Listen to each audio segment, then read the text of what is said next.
Ladies and gentlemen, once again, welcome back to my YouTube channel with a new motivational speech. Today, we're talking about something every single one of us faces sooner or later: tough times.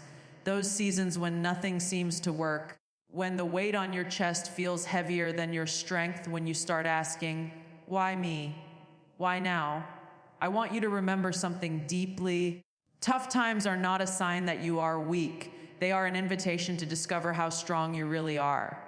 In this speech, we'll talk about 9 things you must do when times get tough, woven into 6 powerful principles that can carry you through your hardest days and shape your strongest self. When life hits you hard, your first reaction is almost never calm. Your heart starts racing, your mind spins out of control, and your thoughts scatter between the regret of yesterday and the fear of tomorrow. You replay conversations, decisions, and moments, telling yourself you should have done things differently. At the same time, your imagination paints the worst possible future, everything collapsing, nothing working, everyone leaving. In that storm of thought and emotion, it's easy to forget the most powerful thing you can do in that moment is also the simplest: stop and breathe. One deep, slow breath is not a small act. It is a signal to your mind and body that you are choosing presence over panic. When you breathe deeply, you are not just pulling air into your lungs, you are pulling yourself back into the present moment. You feel your chest rise, your feet on the ground, your body anchored in reality instead of drowning in fear. Your nervous system begins to calm, your heartbeat slows, and your thoughts start to soften. In that brief pause, you remember a truth that fear tries to make you forget: you are still here. You are alive. You have survived every hard moment up to this point, and that means you carry strength you don't always see when your mind is in overdrive. After the breath comes the harder part: acceptance. Acceptance is not surrender. It is not saying, "This is fine," when it clearly isn't. It is simply the choice to stop pretending that things are different than they are. As long as you stay stuck in denial, "This shouldn't be happening, this can't be real, this isn't fair," you remain locked in a fight with reality, and that fight drains your energy. Acceptance is the moment you say, "This is my situation right now. I may not like it, I may not understand it, but this is where I am." That simple shift opens the door to clarity. You cannot heal what you refuse to acknowledge. If you keep telling yourself the wound isn't there, you will never clean it, never bandage it, never give it what it needs to repair. The same is true with emotional and mental pain. When you keep denying the problem, you prolong the suffering. When you keep running from the situation, it keeps chasing you. The moment you accept it, you can finally begin to work with it, instead of being crushed under it. You move from "why is this happening" to "what can I do from here?" That shift from resistance to response is where your power lies. Staying present doesn't mean your problems disappear. It means they stop controlling your mind from every direction. When you are present, you deal with what is actually in front of you, not the exaggerated versions your fears create. Instead of being overwhelmed by the entire mountain, you focus on the next step. You ask yourself, what can I do today? What is one action, one decision, one movement I can make in the right direction? The present moment is always smaller and more manageable than the story your mind tells about your whole life. Breathing intentionally becomes a tool you can use at any time. In a heated argument, in a moment of panic, in the middle of bad news, you can return to the breath as a way of returning to yourself. One breath, then another. With each one, the noise lowers just enough for you to think more clearly. Your emotions may still be strong, but they no longer own you. You begin to respond instead of react. That is not weakness, that is control. When you accept where you are not saying you will stay there forever. You are choosing a clear starting point. You can't move forward if you lie about your location. Being honest with yourself is the first step to change. Tough times are like storms. You cannot make the storm disappear, but you can decide how you will walk through it. You can stumble forward blind with fear, or you can breathe, plant your feet, and move with intention, one moment at a time. When life gets hard, the real battle doesn't start outside of you. It starts inside your mind. Your circumstances may be painful, but what can make them almost unbearable is the story you begin to tell yourself about them. When things fall apart, your mind can turn into either a shelter or a prison. If you allow every fearful, hopeless thought to go unchecked, your own thinking starts to work against you.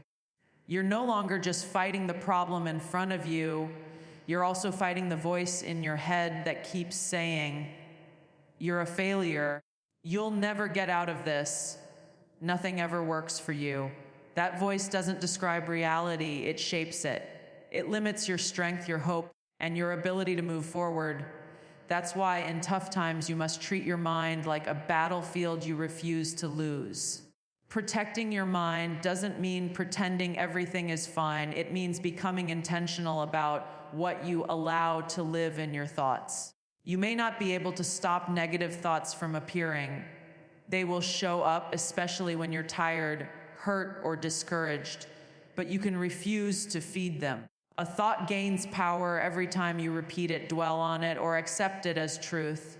When you catch yourself thinking, "I can't take this," you have a choice. You can let that phrase echo in your mind and grow stronger, or you can gently replace it with, "This is hard, but I will get through it one step at a time."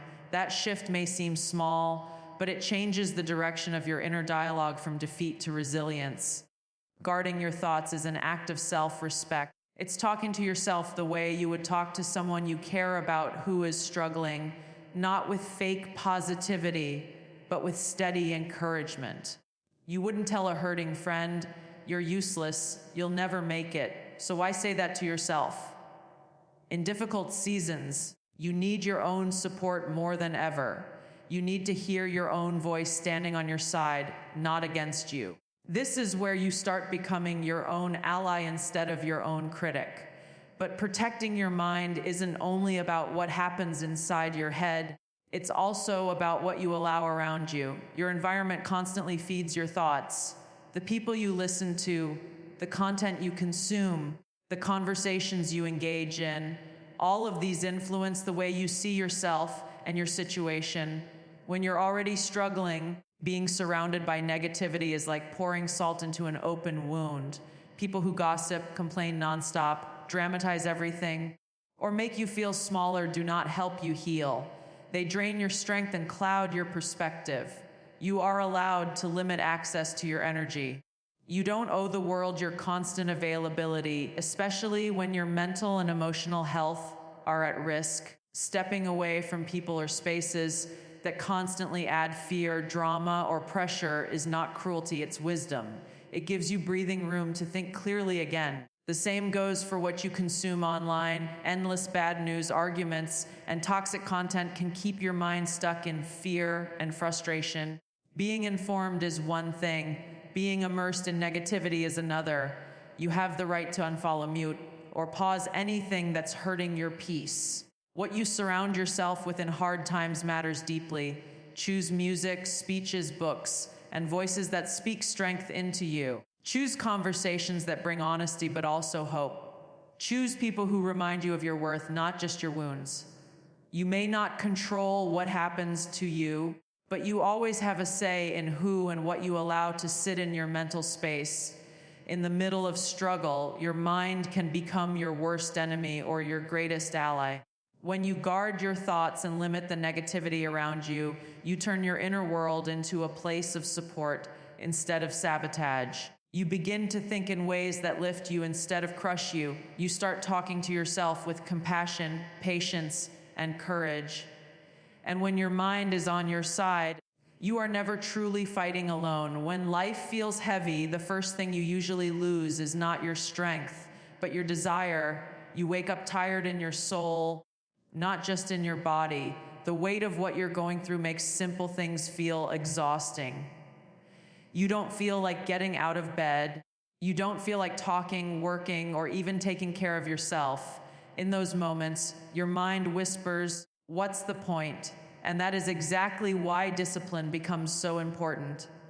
Discipline is not about being strong all the time. It's about deciding to show up even when you feel weak. It's not about perfection or power.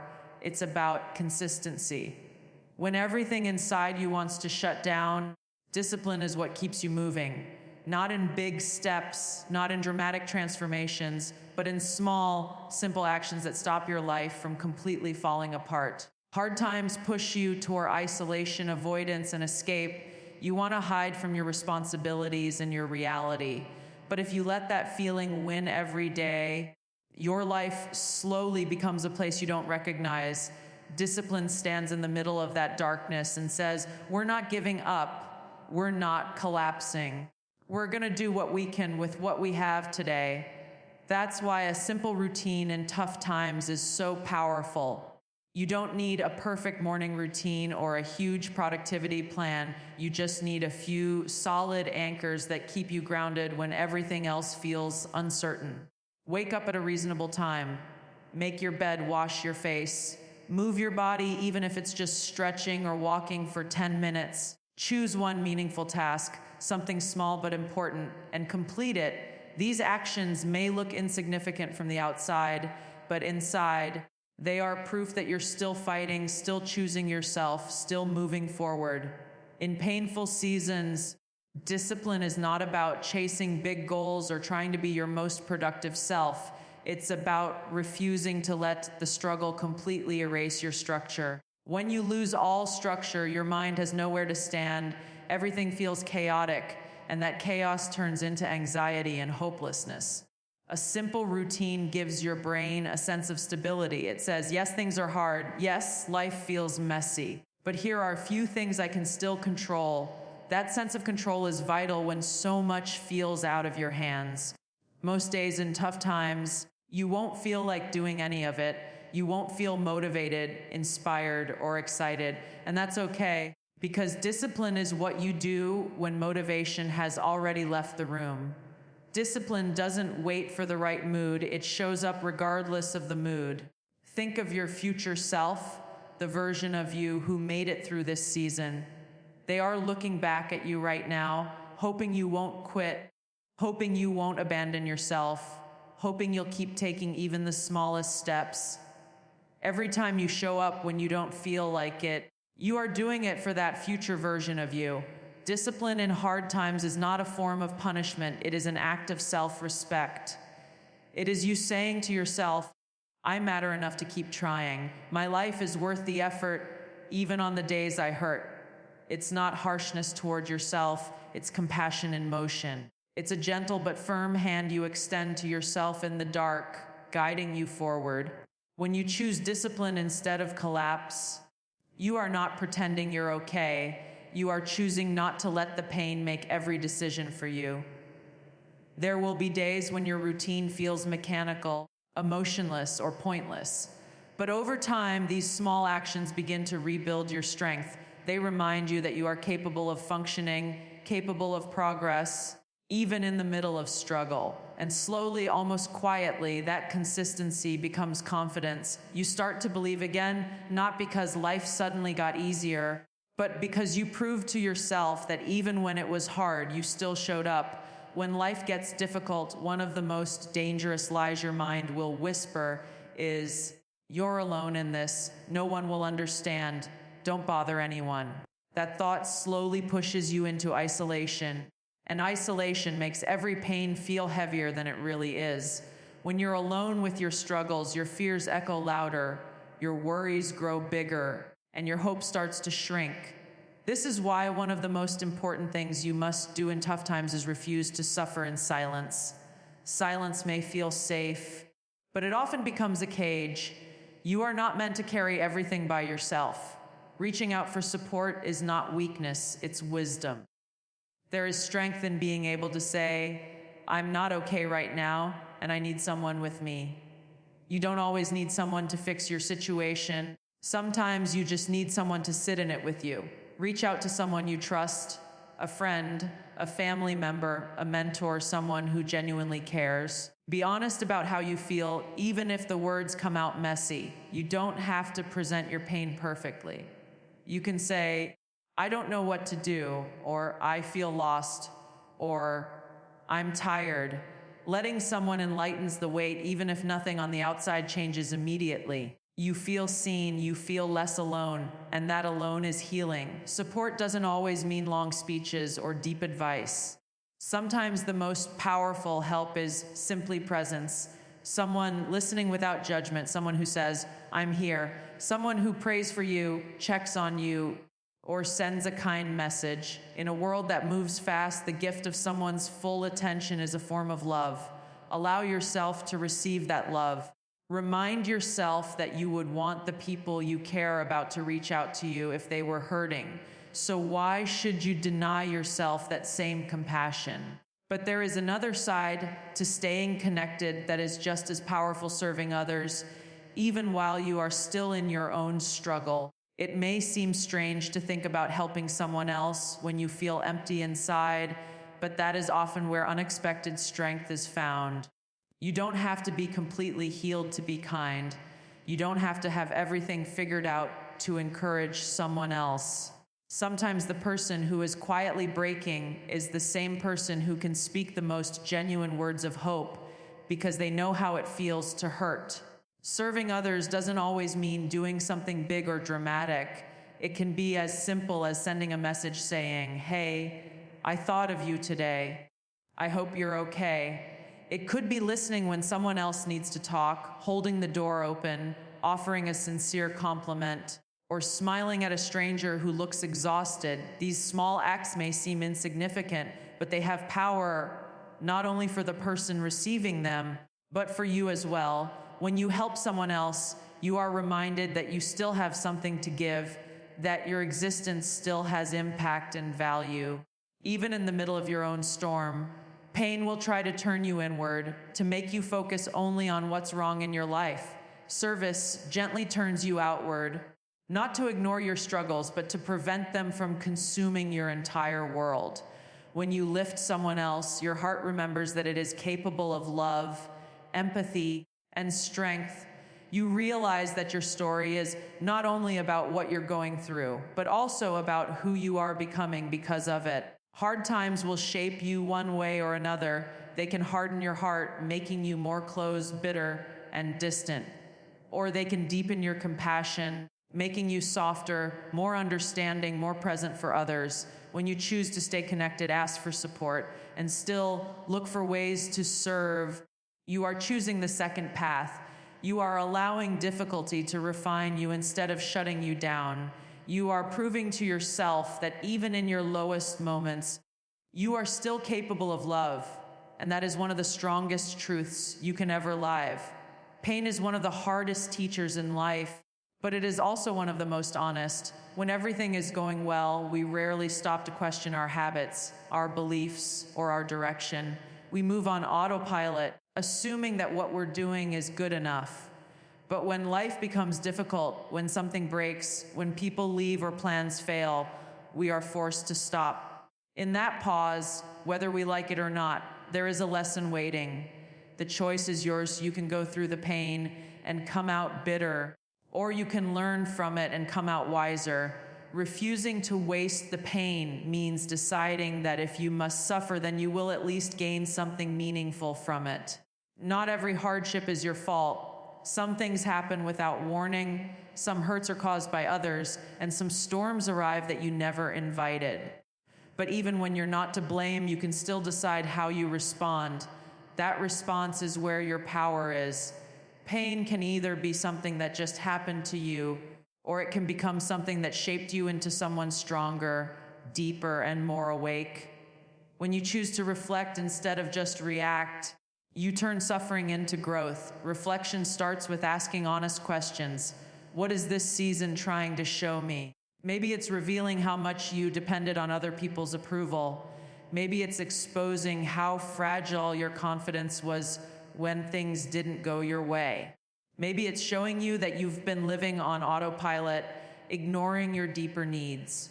Hard times have a way of holding up a mirror to your life, showing you things you might never have noticed otherwise. It's uncomfortable, but it's also a chance to see clearly. You can also ask, what beliefs is this challenging? Perhaps you believed that you had to be strong all the time, and now you're learning that it's okay to ask for help. Perhaps you believed your worth depended on your success, and now in failure, you're discovering a deeper, more unconditional value. Perhaps you believed that certain people would always be there, and now their absence is forcing you to stand on your own 2 feet. Pain has a way of questioning your assumptions. It doesn't always answer gently, but it always reveals something important. Tough times often strip away things you were leaning on too heavily. People you thought you needed may walk away. Jobs, plans, or routines you were attached to may fall apart. At first, that feels like pure loss. But with time and reflection, you start to see that some of those things were not supporting you, they were limiting you. Some relationships were weakening your sense of self. Some habits were quietly damaging your health, your peace, or your focus. Some paths you were walking were never truly yours. Pain pushes you to adjust, to change direction, to do better, to finally wake up to the truth you were avoiding. You don't have to be grateful for the pain itself. You don't have to pretend it's beautiful while it's breaking you. But you can decide that it will not be meaningless. You can grow because of it. That growth doesn't happen automatically. It happens when you slow down and process. Write your thoughts, even if they're messy. Pray, even if you don't know what to say. Sit in silence and let your emotions surface instead of burying them. Journaling, reflecting, and simply being honest with yourself allow your mind and heart to make sense of what happened piece by piece. Let the experience refine you, not define you. You are not just what happened to you. You are who you chose to become after it happened. The strongest souls are not those who never cracked, who never cried, or who never failed.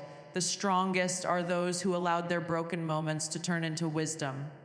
They didn't stay trapped in the story of their pain. They used that story to gain compassion, depth, and resilience. Your scars don't have to be symbols of shame.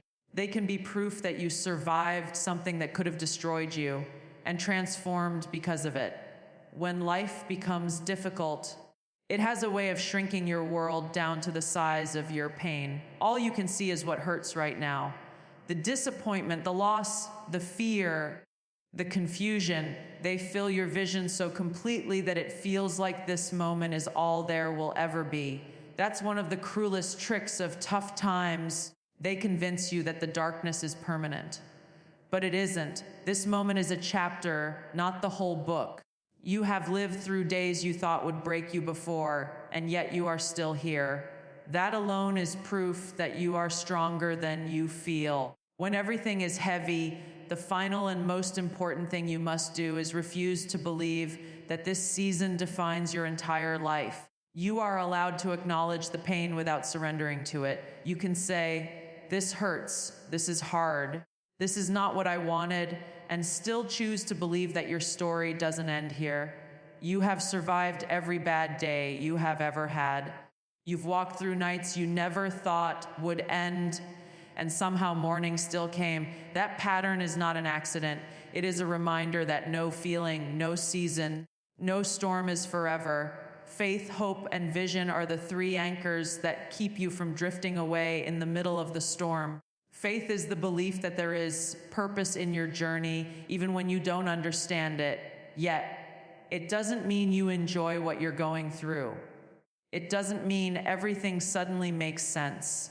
Faith is simply the decision to trust that there is more to this than what you can see right now. It's choosing to believe that the pain is part of a process, that the delay is not denial, and that the confusion will eventually give way to clarity. Faith whispers, "There is meaning here, even if I can't see it yet." Hope is softer, quieter, but just as powerful. Hope is the voice inside that says, "Today is heavy, but tomorrow can be better." It is not blind optimism. It doesn't ignore reality. Hope sees the darkness, feels the weight, and still chooses to believe in light. It's the decision to get up one more time, to try again, to take one more step forward, even when you don't know how everything will work out. Hope keeps your heart from hardening. It keeps you open to new possibilities, new beginnings, new strength. Without hope, you stop moving. With it, Even if your steps are small and shaky, you keep going. Then there is vision, the long-term view that stretches beyond the pain of the present. Vision is remembering why you started in the first place, what you're fighting for, who you want to become on the other side of this. When life is tough, it's easy to forget your why. You become so focused on surviving the day that you lose sight of the future you once dreamed of. Vision brings that back into focus. It reminds you that this season is shaping you into someone stronger, wiser, more compassionate. It challenges you to ask, who am I becoming through this? Rather than only asking, why is this happening to me? Holding on to faith, hope, and vision does not mean you never feel discouraged. It doesn't mean you never cry or question or struggle. It means that beneath all of that, there is a deeper decision not to give up on yourself or your future.